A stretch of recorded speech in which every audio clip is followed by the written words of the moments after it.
বঙ্গবন্ধু কন্যা মাননীয় প্রধানমন্ত্রীকে আমরা অনুরোধ করতে চাই, রমাজান আমাদের মধ্যে সমাগত। শুধু বাংলাদেশের দাড়িওয়ালা টুপিওয়ালা জুব্বাওয়ালারা তাকে ভালোবাসে না। আমি গবেষণা করে দেখেছি এই বাংলাদেশের অনেক উল্লেখযোগ্য মানুষগুলি তাকে ভালোবাসে। এমনও নেতা আছে রাতের বেলা এই লোকটার ওয়াজ না শুনলে ঘুম আসে না। কথা বলেন ঠিক না বেটি? আগামী রমাজান সমাগত, আমরা চাই কোরআনের পাখি যত অপরাধ করুক না কেন, এই কোরআনের পাখির যে সমস্ত স্বীকারোক্তিগুলি আপনারা পেয়েছেন, যে ধরনের সাক্ষী পেয়েছেন, আমরা মিডিয়ার মাধ্যমে দেখেছি এই সাক্ষীগুলো দুর্বল। আগামী রমাজানের আগে আপনি যদি কোরআনের পাখিকে কোরআনের ময়দানে ছেড়ে দেন, এই বাংলাদেশের 18 কোটি মুসলমান আপনার পক্ষে কাজ করবে। আবার সাথে কারা কারা একমত, দুই হাত তুলে আল্লাহ তাআলাকে দেখায়। সম্মানিত বন্ধুগণ আমার, ভালো করে শুনুন। আমাদের দেশের একজন কোরআনের পাখি, যেই কোরআনের পাখি 1 বছর 2 বছর 3 বছর নয়, এই কোরআনের পাখি 50টা বছর বিশ্বের 50টা রাষ্ট্রে কোরআনের দাওয়াত দিয়েছেন। কথা বলেন ঠিক না বেটি? এরকম আর কোন দেশ এইরকম সম্পদ পায় নাই। এই আল্লাহর বান্দার জন্য মক্কা মদিনার দরজা 24টা ঘন্টা উন্মুক্ত এই কোরআনের পাখির জন্য। এই লোকটা বাংলাদেশের 2 বার এমপি ছিল। তৎকালীন সময়ের একজন পুলিশ অফিসার আমার মুক্তাদি ছিল, মারা গেছেন। আল্লাহ ওনাকে জান্নাতবাসী করুক, বলেন আল্লাহুম্মা আমিন। উনি বলেছেন, হুজুর আমি ডিউটিতে ছিলাম, আমি দেখেছি, আমি কোরআন হাদিস যতটুকু আপনাদের মুখ থেকে শুনেছি, আমি দেখেছি কোরআনের পাখি এত বড় মাপের আল্লাহর ওলি। আসলে আল্লাহর ওলিদের চরিত্রটা কেমন? আমি মনে করি বাংলাদেশে যদি একমাত্র শুধুমাত্র কেবলমাত্র প্রকৃত রূপে হক্কানি আলেম বলেন, হক্কানি পীর বলেন, হক্কানি দরবেশ বলেন, হক্কানি মাশায়েখ বলেন, হক্কানি বক্তা বলেন, আমার কাছে মনে হয়েছে বাংলাদেশের কোরআনের পাখি একমাত্র আল্লামা সাঈদী। বলেন সুবহানাল্লাহ। আমি বললাম যে আপনি কেমনে বুঝলেন? উনি বলেছেন, আমি যতদিন পর্যন্ত তার ডিউটিরত অবস্থায় ছিলাম, আমার কাছে মনে হয়েছে এই লোকটা কোনোদিনও তাহাজ্জুদের নামাজও কাজা করে নাই। আমি যতদিন পর্যন্ত ডিউটিরত অবস্থায় ছিলাম, আমার কাছে মনে হয়েছে এই লোকটা কখনো পেট পুরে খানা খায় নাই। আমি যতদিন পর্যন্ত এই লোকটার ডিউটিরত অবস্থায় ছিলাম, সবার আগে নিজে খানা খাওয়ার আগে আমাকে জিজ্ঞেস করতেন তুমি খাইছো কিনা। আমি দেখেছি এই লোকটাকে এত কম কথা বলতে, এত বৃষ্টি ভাষায় কথা বলতে। আগে আমাদের খোঁজ খবর নিতেন, তারপরে নিজে খানা খেতেন। আমি প্রকৃত আল্লাহর ওলির পরিচয় আপনাদের জবান থেকে শুনেছি, কিন্তু আমি জীবন্ত আল্লাহর ওলি কোরআনের পাখি আল্লামা সাঈদীকে দেখেছি। বলেন সুবহানাল্লাহ।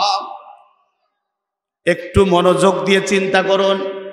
আপনি একটা টিয়া পাখি যদি পোষেন, টিয়া পাখিকে যদি প্রশ্ন করেন, টিয়া পাখিরে চতুর্দিক দিয়ে লোহার শিক দিয়ে ঘেরা, মাঝখানে তুমি বন্দি কেন?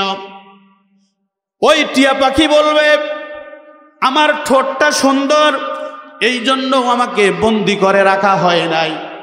আমার ডানা দুটো সুন্দর, এই জন্য আমাকে বন্দি করে রাখা হয় নাই। আমার চোখ সুন্দর, এই জন্য আমাকে বন্দি করে রাখা হয় নাই।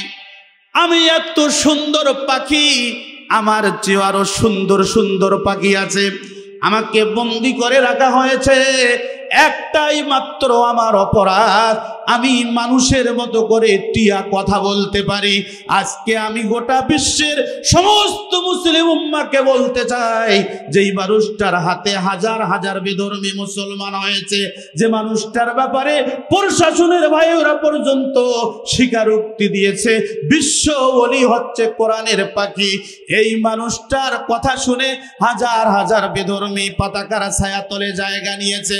আজকে কোরআনের পাখি যদি হক কথা না বলতো তাহলে জেলখানায় থাকতে হতো না। কথা বলেন ঠিক না বেটি? সম্মানিত বন্ধুগণ আমার, বঙ্গবন্ধু কন্যা মাননীয় প্রধানমন্ত্রীকে আমরা অনুরোধ করতে চাই, রমাজান আমাদের মধ্যে সমাগত। শুধু বাংলাদেশের দাড়িওয়ালা টুপিওয়ালা জুব্বাওয়ালারা তাকে ভালোবাসে না। আমি গবেষণা করে দেখেছি এই বাংলাদেশের অনেক উল্লেখযোগ্য মানুষগুলি তাকে ভালোবাসে।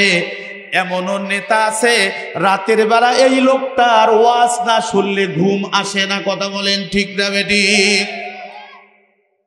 আগামী রমাজান সমাগত, আমরা চাই কোরআনের পাখি যত অপরাধ করুক না কেন, এই কোরআনের পাখির যে সমস্ত স্বীকারোক্তিগুলি আপনারা পেয়েছেন, যে ধরনের সাক্ষী পেয়েছেন, আমরা মিডিয়ার মাধ্যমে দেখেছি এই সাক্ষীগুলো দুর্বল। আগামী রমাজানের আগে আপনি যদি কোরআনের পাখিকে কোরআনের ময়দানে ছেড়ে দেন, এই বাংলাদেশের 18 কোটি মুসলমান আপনার পক্ষে কাজ করবে। আবার সাথে কারা কারা একমত, দুই হাত তুলে আল্লাহ তাআলাকে দেখায়। লিল্লাহে তাকবীর, লিল্লাহে তাকবীর। কোরআন হাদিস যেখানে, আলেম ওলামা যেখানে, লিল্লাহে তাকবীর। আল কোরআনের পাখিটারে রেখো না খাঁচায় আর বন্দি করে। কথা বলেন ঠিক না বেরে? একটু আমার সাথে বলা যাবে না? বলেন, আল কোরআনের পাখিটারে রেখো না খাঁচায় আর বন্দি করে। গাইতে আবার দাও কোরআনের গান, আর দাও কোরআনের গান, লাখো জনতার ভিড়ে মধুর সুরে। আল কোরআনের পাখিটারে রেখো না খাঁচায় আর বন্দি করে। লিল্লাহে তাকবীর।